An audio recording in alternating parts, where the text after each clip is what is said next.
শীতের রাত নেমেছে। চারিদিকে কুয়াশায় রাস্তা ভালো করে দেখাই যাচ্ছে না।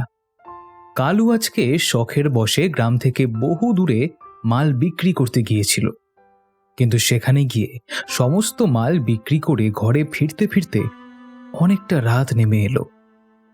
সাইকেল চালিয়ে যতটা তাড়াতাড়ি সম্ভব সে ঘরের দিকে যাচ্ছে, কিন্তু এই শীতের আবহাওয়া এতটাই ঠান্ডা যে বেশি জোরে সাইকেল চালানো যাচ্ছে না।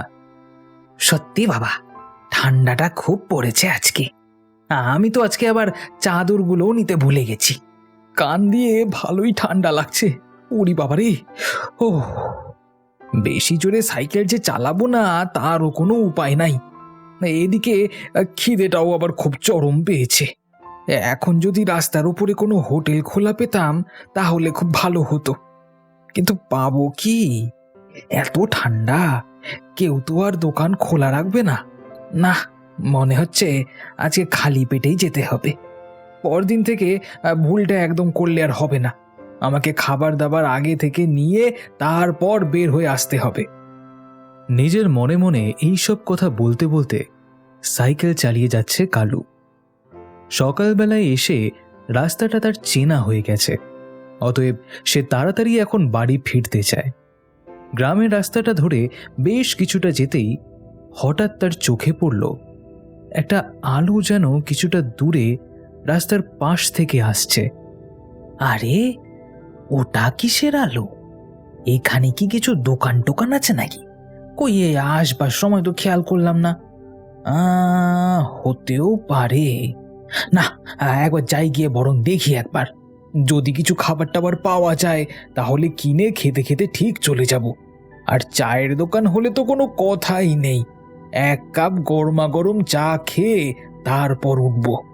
কালু তার সাইকেলটা নিয়ে কিছুটা এগিয়ে যেতেই রাস্তার পাশে দেখতে পেল হোটেলটাকে। হোটেলটার সাইনবোর্ডে বড় বড় করে লেখা আছে রাজবিহারী ভাতের হোটেল। এই তো, যেটা চেয়েছিলাম সেটা পেয়েছি, কিন্তু এখন কি এখানে কোনো রকম খাবার দাবার পাবো? যাই, একবার গিয়ে জিজ্ঞেস করে দেখি। যদি পেয়ে যায় তাহলে তো খুবই ভালো। বাবারে কি ঠান্ডা! আর যদি না পাই তাহলে আর কি করা যাবে, কপাল পোড়া। সাইকেলটা এক পাশে রেখে কালু সেই হোটেলের দিকটায় এগিয়ে গেল। হোটেলের সামনে দাঁড়িয়ে হাঁক পারল, কেউ আছেন? কেউ কি আছেন ভেতরে? বেরিয়ে আসুন একবার, এখানে কি খাবার দাবার পাওয়া যাবে? ডাক শুনে হোটেলের মধ্যে থেকে চাদর জড়ানো একজন বেরিয়ে এলো। লোকটার মুখ দেখা যাচ্ছে না। আসলে ঠান্ডাটা এতটা পড়েছে যে এইভাবে মাথা পর্যন্ত চাদর জড়িয়ে রাখাটাই স্বাভাবিক। কালু তাকে জিজ্ঞেস করলো, বলছিলাম এটা কি কোনো হোটেল? দেখে তো সেটাই মনে হচ্ছে। আপনার কি চাই? আমি এই রাস্তা দিয়ে কাজ ছেড়ে ফিরছিলাম। বলছি, এখন কি আপনার হোটেলে কিছু খাবার টাবার পাওয়া যাবে? খাবার আছে, কিন্তু সেগুলো ঠান্ডা হয়ে গেছে। গরম করতে হবে, কিছুটা সময় দিতে হবে। আপনার হাতে সময় আছে? সে ঠিক আছে, আপনি যা সময় নেবেন নিন, কিন্তু আমাকে একটু গরম গরম ভাত আর তরকারি একটু খাওয়ান দেখি। খুব খিদে পেয়ে গেছে, তার উপর শীতটাও। আপনি এই টেবিলে এসে বসুন, আমি ভেতর থেকে খাবার গরম করে নিয়ে আসছি। আর হ্যাঁ, সবজির তরকারি কিন্তু নেই, নিলে মাংস নিতে হবে। সেটাই কিছুটা বেঁচে আছে, দাম কিন্তু একটু বেশি পড়বে। ঠিক আছে ঠিক আছে, আপনি তাই দিন আমাকে। এই শীতের রাতে গরম মাংস ভাত খেতে একদম জমে যাবে। তারপর না হয় বাকি রাস্তাটা সাইকেল চালিয়ে যাওয়া যাবে। আপনি এসে বসুন, আমি আপনার জন্য খাবার নিয়ে আসছি। ভদ্রলোকের কথা মতো কালু এসে হোটেলের টেবিলে বসল। টেবিলগুলো সব ঝকঝকে তকতকে, দেখলেই বোঝা যায় এখানে প্রতিদিন অনেক মানুষ খাবার খায়। বাবা, এত লোকের খাবার এই ভদ্রলোক একা তৈরি করেন কি করে? তারপর এই সবাইকে পরিবেশন করা এ কি আর চারটিখানি কথা? সত্যি ভদ্রলোক দিনরাত অনেক পরিশ্রম করেন। একটু বেশি করে টাকা দিয়ে যেতে হবে। এত রাতে খাবার দিচ্ছে, এটাই তো অনেক। কি ঠান্ডা! বসে বসে এইসব কথাই ভাবছে এমন সময় সুস্বাদু মাংসের গন্ধ ভেতরের রান্নাঘর থেকে ভেসে এলো। কালুর নাকে এসে ঠেকতেই পেটের ভেতর খিদেটা যেন আরো চাউর দিয়ে উঠল। উফ, সত্যি এত সুন্দর মাংসের গন্ধ বেরিয়েছে, আর নিশ্চয়ই খেতেও খুব সুস্বাদু হবে। এখন কখন যে খাবারটা আসবে সেই অপেক্ষাই আর করতে পারছি না। ভাবতে ভাবতেই সে ভদ্রলোক হাতে খাবার থালা নিয়ে হাজির হলো। খাবার তার সামনে রাখল, গরম ভাত আর গরম মাংসের ঝোল। নিন, এবার খেতে শুরু করুন।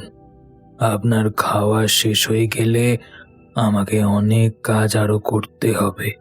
হ্যাঁ, আপনার রান্নার গন্ধ এত সুন্দর, আমি আর অপেক্ষাই করতে পারছিলাম না। খাই, এরপর মাংস দিয়ে গরম গরম ভাতটা খাই। এই বলে বাটি থেকে সেই মাংসের ঝোল গরম ভাতের উপর ঢেলেছে, অমনি মানুষের আঙুল এবং একটা কাটা কান ঝোলের বাটি থেকে ভাতের উপর এসে পড়ল। তা দেখে কালু চমকে উঠল। কি এগুলো এগুলো কিসের মাংস? বলতে বলতেই সামনের দিকে তাকালো কালু।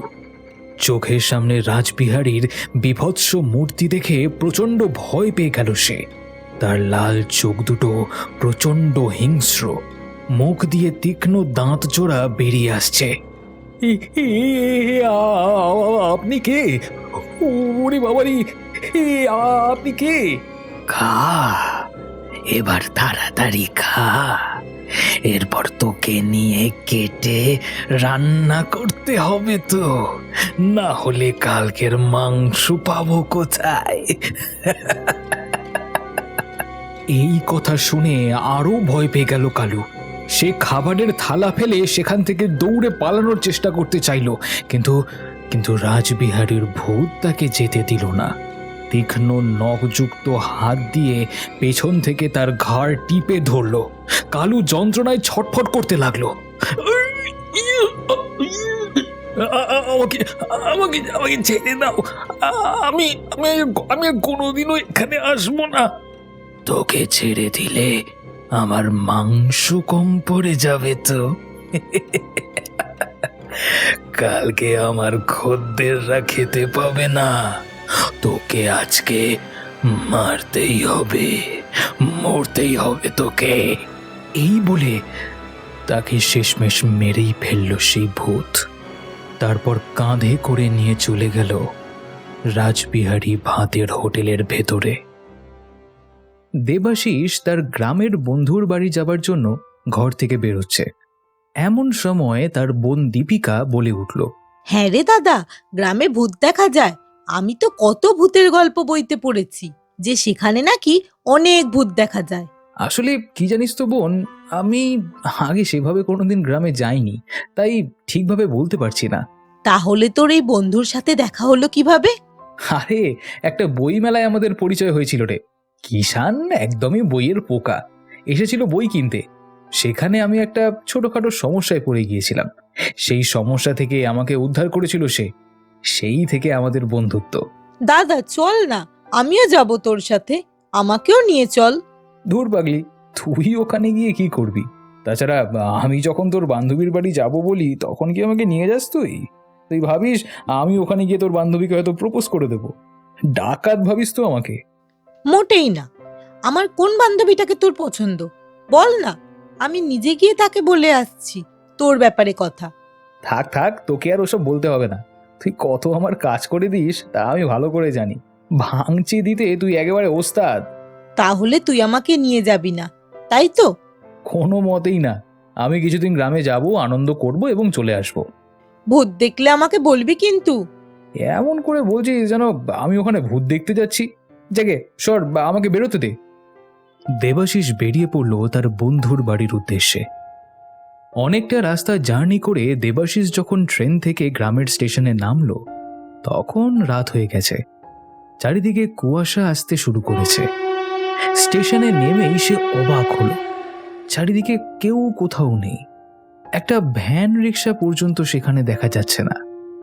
বাপ রে বাপ, এখন আমি যাব কিভাবে? কিষান কি আমাকে নিতে আসবে? কে জানে, যদি নিতে আসতো তাহলে খুব ভালো হতো আজকে। আমি তো ভেবেছিলাম নিতে আসবে, কিন্তু এখন তো দেখছি কেউই নেই। তাহলে তাহলে এখন কি করব? শীতটাও করছে, মনে হচ্ছে আর এখানে দাঁড়ানো উচিত হবে না। ধীরে ধীরে হাঁটতে শুরু করি। দেবাশিস স্টেশন চত্বর থেকে নেমে হাঁটতে শুরু করলো। হেঁটে হেঁটে সে বেশ কিছুটা রাস্তা চলে এসেছে। এমন সময় দূর থেকে একটা হলদে টর্চের আলো তার দিকেই যেন এগিয়ে আসতে দেখলো দেবাশিস। একটু আশাবাদী হলো সে। ওটাই কি কিষান নাকি? যদি হয় খুব ভালো হয়, আমাকে আর এই অন্ধকারে এতটা পথ যেতে হবে না। কিছুক্ষণ পর আলোটা কাছে আসতেই দেবাশিস তার পরিচিত কণ্ঠস্বর শুনতে পেল। আরে বন্ধু, আমি যেটা ভেবেছিলাম ঠিক সেটাই। ভাবলাম তুমি শেষ ট্রেনে আসবে। এর আগে আমি 2বার টহল দিয়ে গেছি, তুমি তো নামলেই না।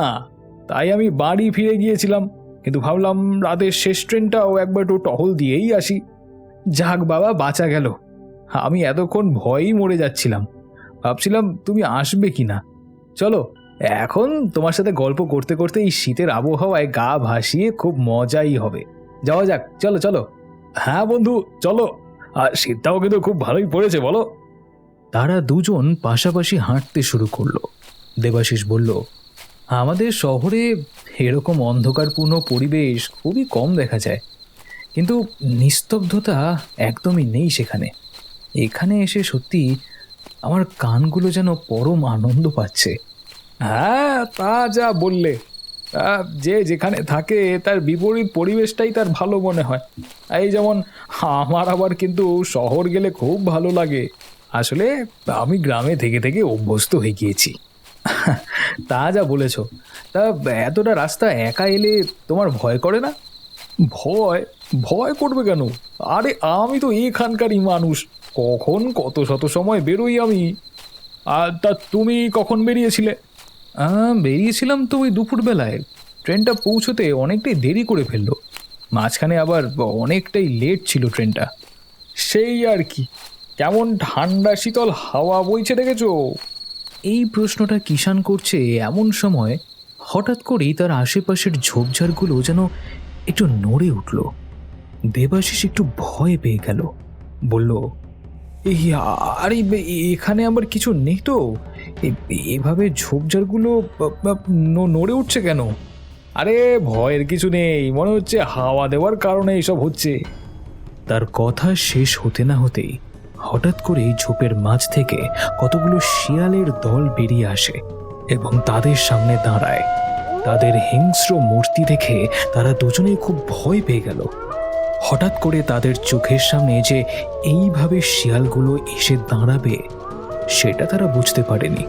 হঠাৎ করে তারা চিৎকার করে উঠল, এই কিষান কিষান, এবার কি হবে বলো তো?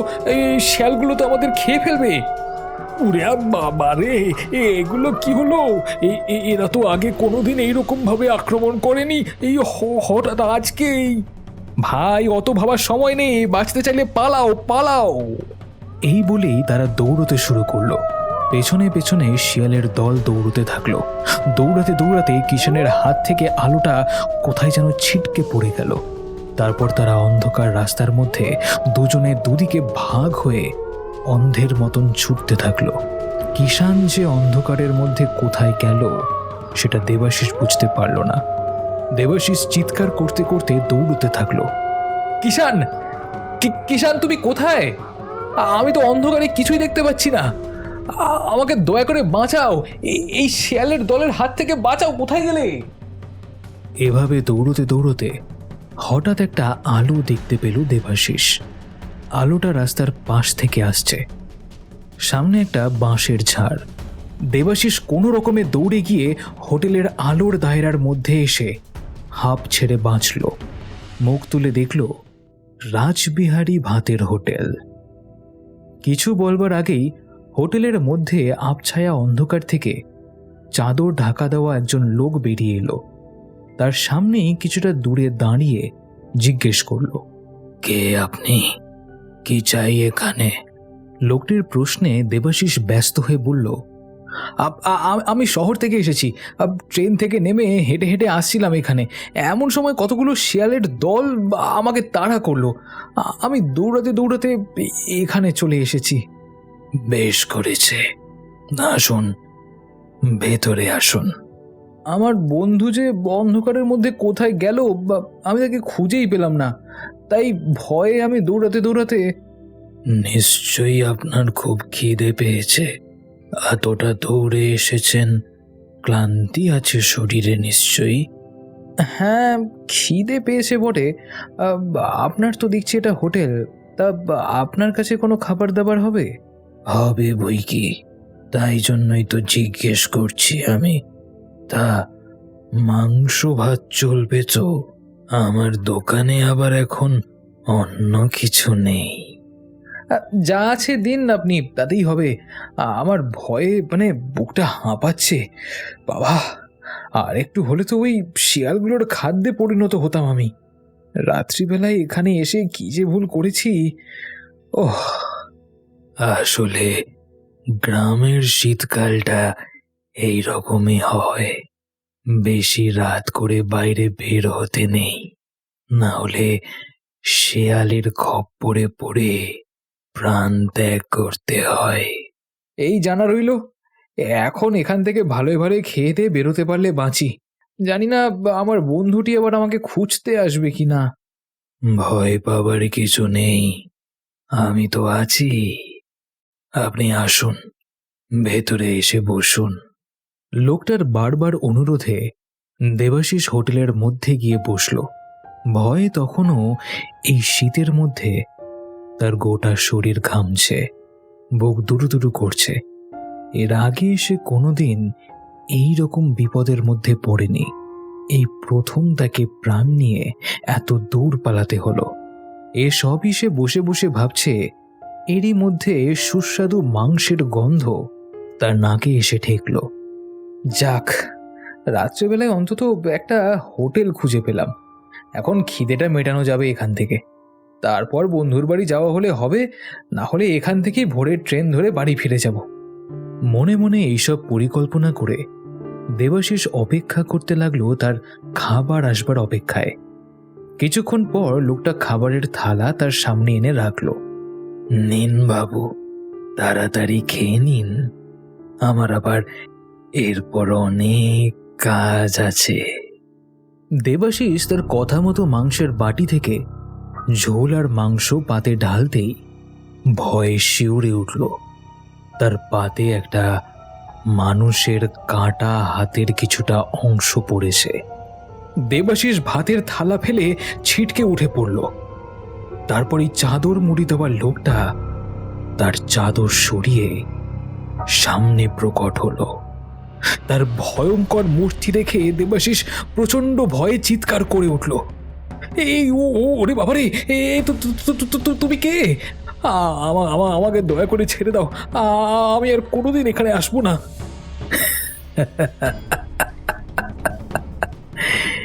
এই হোটেলে রাতের বেলায় যে একবার আসে সে আর কোনো দিন যেতে পারে না, তাকে এখানেই শেষ হয়ে যেতে হয়। আজকে তোকে কেটে আমি আমার মাংস ভাণ্ডার পূরণ করব।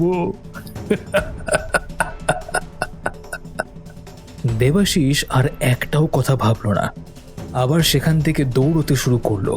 অন্ধকারের মধ্যে দৌড়তে দৌড়তে পেছন দিকে ফিরে দেখলো সেই ভয়ানক মূর্তিও তার পেছনে দৌড়ে আসছে। আমাকে আমাকে পালাতেই হবে, এর হাতে পড়লে নির্ঘাত মৃত্যু। আমাকে আমাকে পালাতেই হবে। কিন্তু আর বেশি দূর দৌড়তে পারল না দেবাশিস। কিছুটা এগোতেই কিসে যেন একটা হোঁচট খেয়ে মুখ থুবড়ে পড়ল মাটির উপর। তৎক্ষণাৎ সেই ভয়ানক মূর্তি তার পেছনে এসে দাঁড়ালো। আমার হাত থেকে পালিয়ে বাঁচবি কোথায়? তোকে আজকে শেষ করে দিয়ে আমি আমার খিদে মেটাবো। আমাকে আমাকে দয়া করে ছেড়ে দাও। আমার পরিবারের সবাই আমার জন্য চিন্তা করবে। আমাকে মেরো না। আমাকে প্লিজ মেরো না। কিন্তু সেই ভূত তার কথা শুনতে রাজি নয়। ধীরে ধীরে সে এগিয়ে আসতে লাগলো দেবাশিসের দিকে। দেবাশিস প্রাণের আশা ছেড়েই দিল। সে ধরে নিল এরপর তার মৃত্যু। কিন্তু তখন হঠাৎ একটা কাণ্ড ঘটল। আবার সেই শেয়ালের দল কোত্থেকে এসে সেই ভয়ানক মূর্তির সামনে দাঁড়ালো। শেয়ালের দলকে দেখে মূর্তি চিৎকার করে উঠল, আবার আবার শিয়ালের দল এখানে এসেছে। তোরা আমাকে ছেড়ে দে। আমার সামনে থেকে সরে যা। কিন্তু দেবাশিস দেখল মরা খাবার মতন শেয়ালের দল সেই ভয়ানক মূর্তির ওপর ঝাঁপিয়ে পড়ল। দেবাশিস অনুভব করল এই সুযোগ। এরপর যদি সময় নষ্ট করে তাহলে আর সেখান থেকে সে পালিয়ে বাঁচতে পারবে না। তাই সে কোনো রকমে মাটি থেকে উঠে দৌড়তে শুরু করলো। বেশ কিছুটা দৌড়ে আসবার পরে টর্চের আলোটা দেখতে পেল দেবাশিস। সেই আলো লক্ষ্য করে এগিয়ে যেতে লাগলো সে। আরে এই যে বন্ধু, তুমি এখানে! আমি তোমাকে সেই কখন থেকে খুঁজে বেড়াচ্ছি। শিয়ালের দলগুলো যে এভাবে আমাদের সামনে চলে আসবে মানে বুঝতেই পারিনি। বন্ধু বন্ধু আর এখানে নয়, চলো চলো আমরা তাড়াতাড়ি বাড়ি ফিরে যাই। হ্যাঁ হ্যাঁ হ্যাঁ, চলো চলো চলো, বাড়িতে ফিরতে হবে, তারপর সব কথা শুনবো, চলো। রাত্রিবেলা খেতে খেতে দেবাশিস সব ঘটনা তাকে খুলে বলল।